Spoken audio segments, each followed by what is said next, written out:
एक तरफ सत्ताधारी पार्टी और बड़ी पार्टियां लगातार अपनी रैलियां कर रही हैं, तो वहीं छोटे दलों को स्थानीय प्रशासन अनुमति नहीं दे रहा।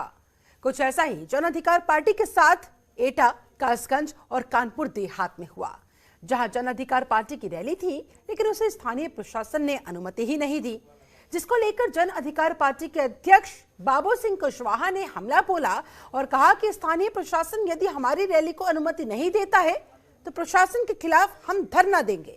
देखिए, उत्तर प्रदेश की राजनीति अपने आप में दिलचस्प है। ऐसा माना जाता है कि उत्तर प्रदेश की राजनीति से होकर ही देश की राजनीति पर अमल किया जाता है, वहां की राजनीति को बनाया जाता है। इसको लेकर तमाम पार्टियों द्वारा तैयारियां की जा रही है। पहले चरण का मतदान भी हो चुका है, दूसरे चरण की तैयारियों को लेकर भी तमाम तरह की चीजें की जा रही है। लेकिन इस बीच सत्ताधारी पार्टी पर आरोप है कि उनके जो अधिकारी हैं वो कहीं न कहीं विपक्ष की जो रैलियां हैं उस पर पाबंदी लगा रहे हैं, तमाम तरह की चीजें आ रही है। इसको लेकर बाबू सिंह कुशवाहा जो जन अधिकार पार्टी के अध्यक्ष हैं वो भी आरोप लगा रहे हैं। सर, आपके द्वारा आरोप लगाया जा रहा है कि कासगंज, एटा या कानपुर देहात भी किया जाए, वहाँ की रैलियां होनी थी आपकी, लेकिन उस पर कहीं न कहीं रोक लगाया गया है। कैसे देख रहे हैं चीज़ों को, क्या कुछ कहना चाहिए? देखिए, 8 तारीख को मेरी कासगंज में अमापुर में मीटिंग थी, उसको वहाँ के रिटर्निंग अफसर ने परमिशन नहीं दिया। लास्ट तक कहता रहा। शाहजहांपुर की मीटिंग करने के बाद मैं 3 घंटे बैठा रहा हेलीकॉप्टर में और मुझे परमिशन नहीं दी। मैं लौट के लखनऊ आया।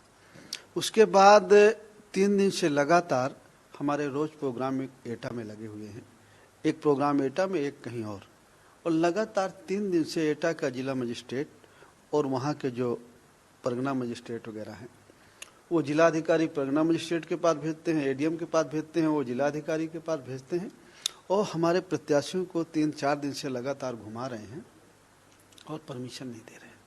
और ऐन मौके में उनको डराते हैं, धमकाते हैं, 1.5 लाख रुपया जमा करो, 50,000 और जमा करो, 30,000 और जमा करो।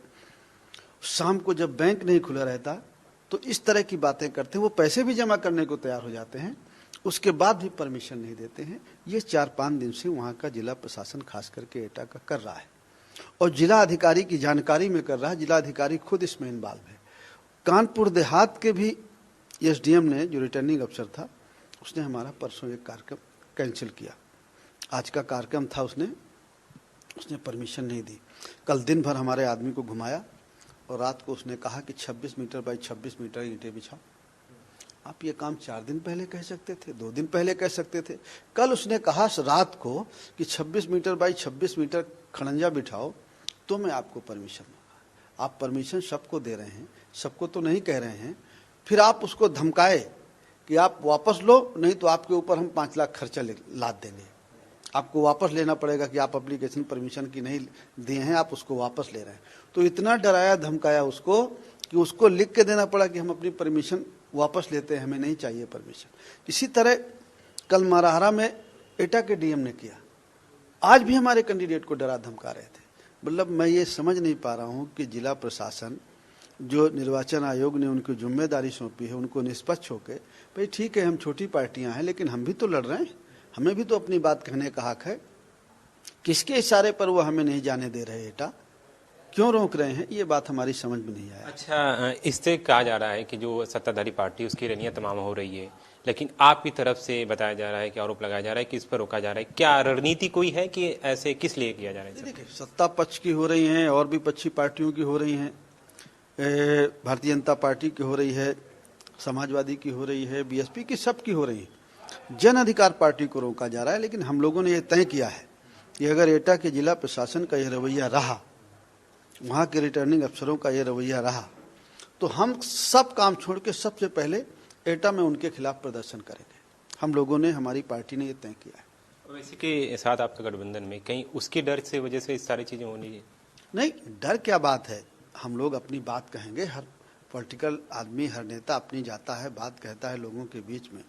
अगर लोगों को समझ में आता है कि हम ठीक कह रहे हैं, भाई ये बात हमें समझ में आता है कि भारतीय जनता पार्टी ने 5 साल कुछ नहीं किया, लोगों को गुमराह किया, खास करके वीकर सेक्शन के लिए, पिछड़े के लिए, दलित के लिए, अकलियत के लिए कुछ नहीं किया। 5 साल पहले लोग समाजवादी पार्टी को जब देखते हैं तो उसने भी कुछ नहीं किया। जो थानों में आज हाल दिखाई पड़ता है बीजेपी के लोग में, कुछ लोग थाने में हैं, वो समाजवादी पार्टी में वही दिखाई पड़ा। और समाजवादी पार्टी में तो बीजेपी से बढ़ चढ़ के दिखाई पड़ा। बड़े पैमाने पर लोगों का उत्पीड़न हुआ, लोगों को बड़े पैमाने पर मारा पीटा गया समाजवादी पार्टी की सरकार में। तो दोनों को लोग पसंद नहीं कर रहे। लोगों की चाहत है कि शायद भागीदारी परिवर्तन मोर्चा है हमारे बीच में, ओवैसी साहब हैं, बाबू सिंह कुशवाहा हैं, रामकरण कश्यप हैं, पृथ्वीराज सिंह रिटायर्ड डीजी हैं, उनकी अपनी जनता पार्टी है, हमारे साथ मोर्चे में हैं, वो शेड्यूल कास्ट के हैं, और रामधनी जी हैं। तो लोगों को लगता है कि भाई इतना बढ़िया परिवर्तन मोर्चा है, इनकी तरफ लोग मुखातिब हो जाएंगे तो उनका नुकसान हो, इसीलिए शायद वो नहीं आने दे रहे हमको। सबसे बड़ा मुद्दा प्रदेश में युवाओं को लेकर, रोजगारी को लेकर तमाम पार्टियां हैं जो अपनी तरफ से ये दावा कर रही है कि सरकार में आएंगे तो इस तरह के युवाओं को नौकरी देंगे। लाखों की बात हो रही है कि लाखों नौकरियां देंगे। आपकी तरफ से क्या प्राथमिकता रहेगी सरकार में आने के बाद? देखिए, हम तो ये चाहते हैं कि अगर लोग हमें आशीर्वाद स्नेह देंगे तो भागीदारी परिवर्तन मोर्चा अगर सत्ता में आता है तो सत्ता में आने के बाद जो खाली पड़ी जगह हैं उसको भरा जाएगा, बच्चों को अच्छी शिक्षा का प्रबंध किया जाएगा, और जो बच्चे पढ़े लिखे हैं कोशिश की जाएगी उनको कोई ना कोई रोजगार मिले। अगर वो रोजगार खुद करते हैं तो सरकार की जिम्मेदारी होगी उन्हें धन मुहैया कराए, ताकि वो खुद अपने पैरों पर खड़ा हो सके और अपना भी घर परिवार चला सके, देश का नाम रोशन करे। बहुत बहुत धन्यवाद। ये थे अध्यक्ष जी, उन्होंने साफ तौर से बोला कि एटा के प्रशासन के खिलाफ प्रदर्शन करेंगे। उन्होंने अगर रैली की परमिशन नहीं दी। दूसरी बात उन्होंने हम बताई कि अगर हम सरकार पे आएंगे तो संविधान की सरकार बनाएंगे, जहाँ पे सभी की बात होगी। सहयोगी मिथिलेश के साथ मैं सतीश संगम, जनता टीवी, लखनऊ। खबरों के निष्पक्ष विश्लेषण के लिए सब्सक्राइब करें Jantantra TV and press the bell icon. Never miss any update.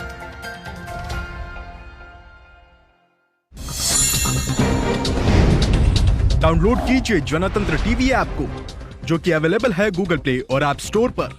अधिक जानकारी के लिए अभी डाउनलोड करें।